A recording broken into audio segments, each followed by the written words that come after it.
since you brought up Mike, let's get into some of the Mike stuff because I mean we have to. I want to know the Please. origin story. So you guys were friends for a long time, then get Mhm. together. What was that like first date like of passing that friend's threshold?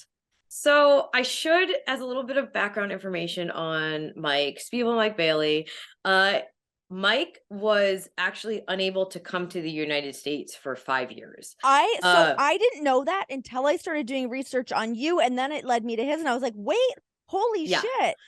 So Mike has been wrestling for about, I want to say 16 years now.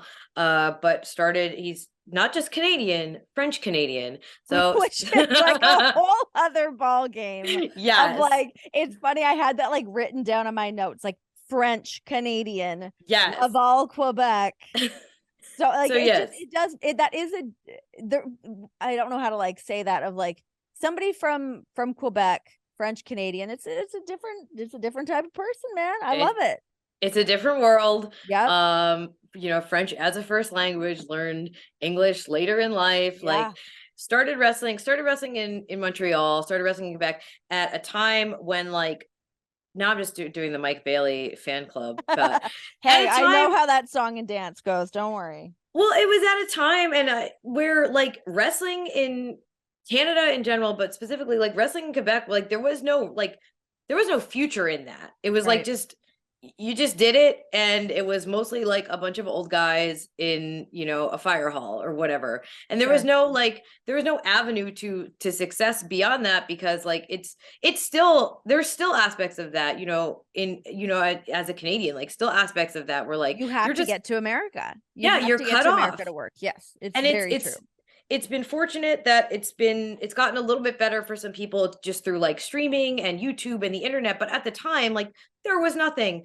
So Mike and his older brother were just these two kids who were doing like all the flips, all the cool stuff. Mike has a back and his brother both have backgrounds in Taekwondo. Like they're doing all this cool shit. So fun to watch. Like so fun to watch. So much cool shit, and everyone hated it because it was like just a bunch of old dudes who were like, What are these flips? exactly. Yeah. And but they were like pretty determined that like this is where wrestling needs to go. And then what ended up happening was started to see a couple people from Quebec specifically, but Canada sort of get success. El Generico, Kevin Steen, Yeah. and Mike, wrestles Kevin Steen, and that's like a big match that got some eyes, and things start to happen. Mhm. And I was, I've been a wrestling fan my whole life. I've been an independent wrestling fan for as long as I started to do tapes and things.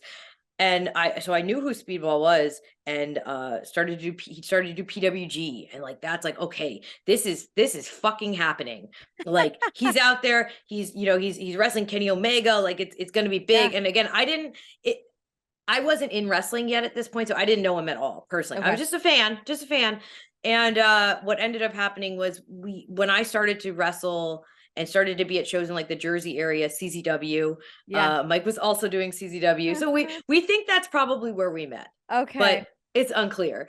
Um, Who could really say? who could never know? But somewhere in there, we meet, we start to become friends. The way you become friends with people in wrestling, and Mike ended up getting an expedited removal, which is a situation at the border where they just say you can't enter the country. And Awful. it's happened, yeah, Terrifying. it's happened to a lot of professional wrestlers. A lot of them you don't know about because they're just like, okay, like what do I do now? And very justifiably they stop wrestling, or Sure. they tone it down because like it's just completely just your feet are taken out from under Yeah. you. And we were friends at the time, and I just remember thinking like, wow, I can't even, like, I had emotions about it, but I wasn't like, it didn't affect me personally, but I was like, this is the worst thing that I can't even imagine. Yeah. And like, so we started to talk about that and like how that was being dealt with. And obviously he was very upset, but was like, okay, I can't change this. I can't fix this. What can we do now? And I think that watching Mike sort of reorient their career is what made me be like, okay, this is a person that I need to have in my life more. Yeah. Um, he was able to do, he did a tour with AAA in Mexico, and then he started to work for DDT in Japan, started to do more in Europe, started to keep wrestling in Canada. It was like this catastrophic, life-changing disaster was like a little blip. It was unbelievable. Yeah. Like this to anyone else, it would be so devastating. And to Mike, it was just like a new and pretty shitty, but new challenge. And like, how can I keep going? Because I've been doing this in relative obscurity for a long time. Yeah. Then it started to get a little better. Now I'm totally fucked. How can I fix this? Yeah. And and I am watching that 100%, watching the way that Mike adapted and handled this and just like overcame it and made him work harder Yeah. and be more creative was honestly what made me say, okay, I I cannot allow this person to not be in my life Yeah. in a bigger way. And yeah, and we just sort of we both ended up being, out of relationships at the same time. And it was one of those moments where it's just like, I cannot allow, I can't, you can't see anyone. What am I going to do? I can't watch you with anyone else. Like Yeah. that's what it came down to. And we were already like, we were good friends. And I was like, nope, this is it. We're doing it. And that's what happened. And then we just started to travel together. And I just have been in absolute awe of Mike as a person, but as a professional wrestler since that day. Like, eh, unbelievable. It's really like, I mean, I hope people when they're listening like understand what that's like, is when you are in Canada and you're so limited to what you can do, and especially on like the financial scale of like Hmm. to get paid, and there's only so many opportunities, and to feel like you're finally getting some traction to cross the border, be told that you cannot enter this country for 5 years. 5 years when you are kind of entering like your prime is really horrifying. Like that's Yeah. like you're right. People would just say this is a lot of work. I guess if I've got to go back to what like, obscurity, whatever, that like that's when people just want to throw in the towel and not want to do it. So to be able to like dig deep and go, how can I work around this? I'm going to go to Japan. I'm going to go to Mexico, keep wrestling in Canada. Like that says a lot about a human being to be able to pick themselves back up and go, okay, here we go. Let's ride out these 5 years. Yeah, and like when I've seen people be in that situation and they decide like, to cut back or whatever, like I don't that's probably what I would have done. Yeah. Like, it's just it takes a very special kind of person, a special kind of work ethic. And I just feel like uh it it makes me have to kind of keep up with that level of just like knowing that like, okay, sometimes things don't work out how you think they're going to, and that doesn't have to be the end of the world. Yeah. We can make the better of it. And honestly, I think that where Mike is now as a performer is just such a different stratosphere Yeah. than even, well, now it's about 6 years. So but yeah, people ask all the time like, what was it like, um what was it like, doing long distance? And it's like, well, the long distance part we already knew about beforehand. Like Mm-hmm. we embarked on this thing already knowing that we wouldn't be able to live in the same place for a long time. Holy And crap. Wait, oh, I didn't realize you guys were like dating during that. so we yeah, so Oh my we gosh. Whoa, that's so did you go to Canada a ton then? so both. We like I would go to Canada as much as I could. Obviously, I had to like pay my rent and things. So I had to be like working. So Yeah. I started waiting tables again, and I happened to have like a really cool boss who would let me go for like 2 months cuz I'd be like, "Hey, I'm going to England for 2 months." And then Mike would coordinate so we could meet up and we would Okay. spend, a Yeah. little bit of time touring. I would try to come to Canada, but as you said, like there's just not as much going on in Canada for traveling wrestlers. There's more Yeah. now, but Yeah. we would just try to coordinate what we could. There would be many, many times where I would like drive up to Canada to do like one show in Toronto.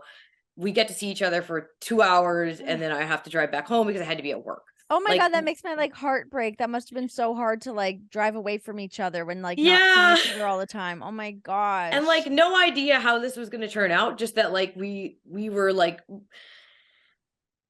people ask all the time, like, okay, that must have been the worst. It must have been so difficult. And the thing is, and I feel I'm not trying to like minimize that, like, yes, there were difficulties, but like our relationship is the easiest thing in the world. Like Yeah. it just is. Like Yeah. we fit and we click, and there's no one else that I'd rather spend my time with. So like yeah, we figured it out. Yeah. We got lucky too that like this was at a time, when there's phones and even We can like text and we can right. FaceTime and I'm just yeah. thinking about like hearing from like wrestlers even on tours years ago, were like, yeah, I would send a letter, and it's I so know. Well, I yeah. know it's crazy. So we got lucky with that, and then the only time where it was like truly just granted, this wasn't the biggest problem happening in the world, but during and I'm sure you're very familiar with this, but during the height of the COVID pandemic, the border was closed. Yes. Oh yeah. No So one was going anywhere. yeah,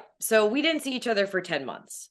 Um, we weren't married at the time. We just got married last May, Yeah, and there was no congratulations. oh, thank you.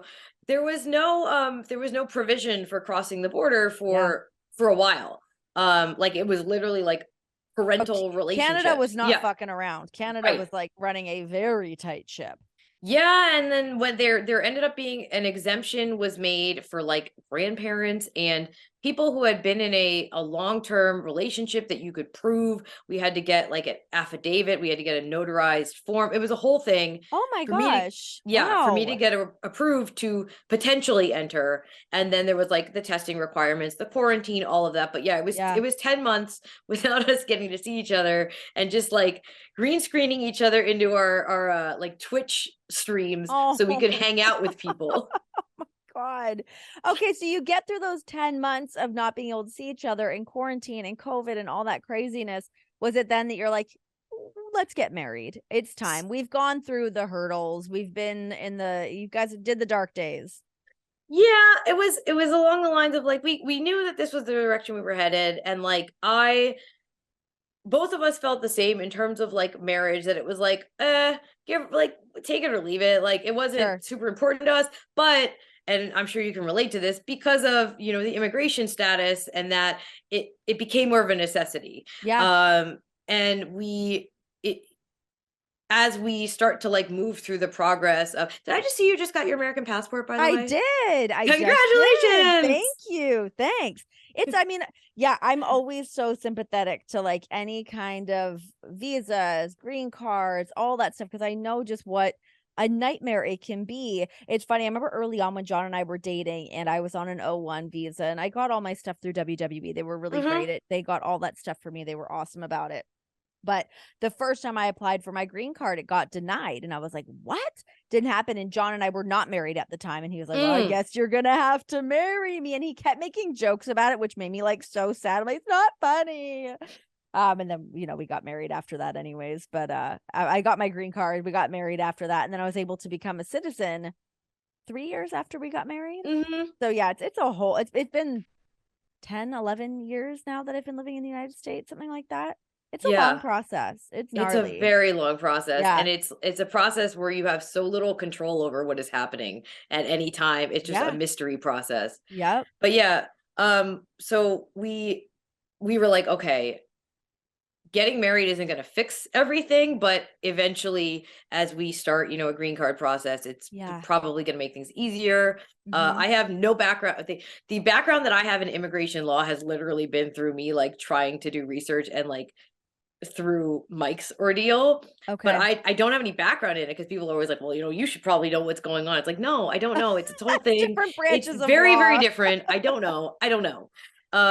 But it's scary because it is, again, so just out of your control, and like you can do everything, all the paperwork right, Yep. and it's still, like you said, you can still get denied, and you're like, I don't know. It's Um, horrible.